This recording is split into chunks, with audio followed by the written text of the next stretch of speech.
The Desert Fathers by Helen Waddell. Well, the translations, anyways. With Book 6, that a monk ought not to possess anything. 2.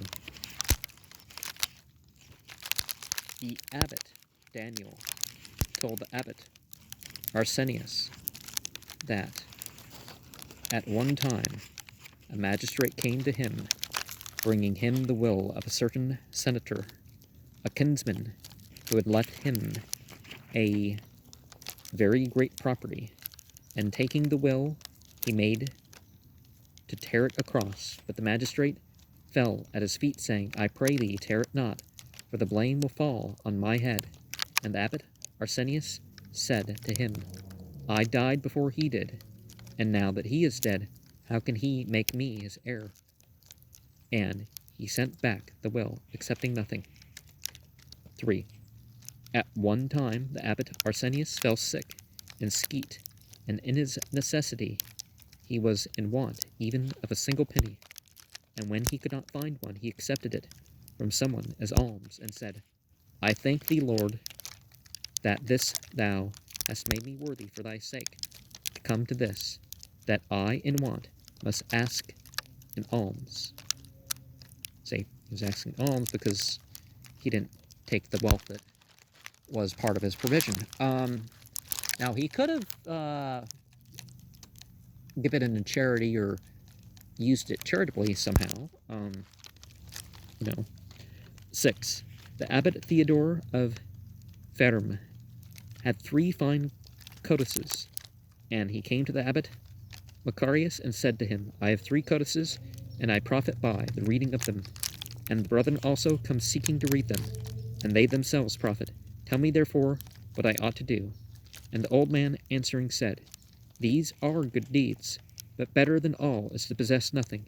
And hearing this, he went away and sold the aforenamed codices, and gave the price of them to the needy. 10.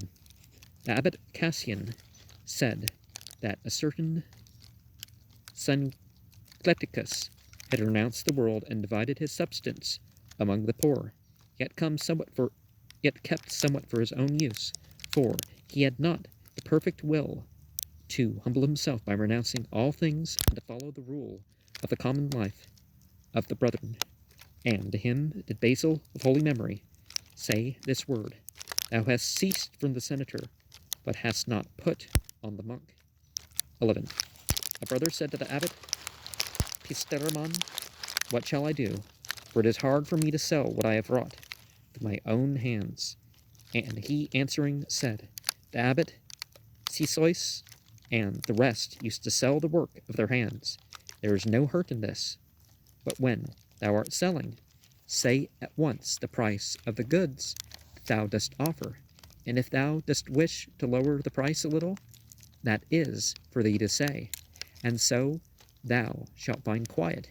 And again the brother said, If I have enough for my needs from elsewhere, dost think that I need not trouble about working with my hands? The old man answering said, Whatever thou hast, neglect not to work, and do as much as thou canst, but without perturbation of spirit. 12.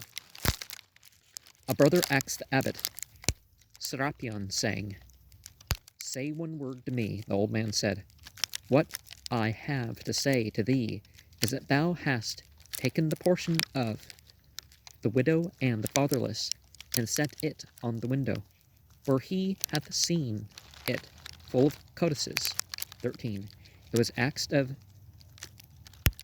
Syncletica of blessed memory, if to have nothing is a perfect good. And she said, It is a great good for those who are able, for those who can endure suffering in the flesh. But they have quiet of soul, even as stout garments, trodden under foot, and turned over in the washing, are made clean and white. So is a strong soul made steadfast by voluntary poverty. 14. Said the abbot Pelagius, the treasure house of the monk is voluntary poverty. Wherefore, my brother, Lay up thy treasure in heaven, for there abide the ages of quiet without end. 19. There came a certain unknown great one into Skeet, bringing with him gold, and he asked a priest in the desert to disperse it among the brethren.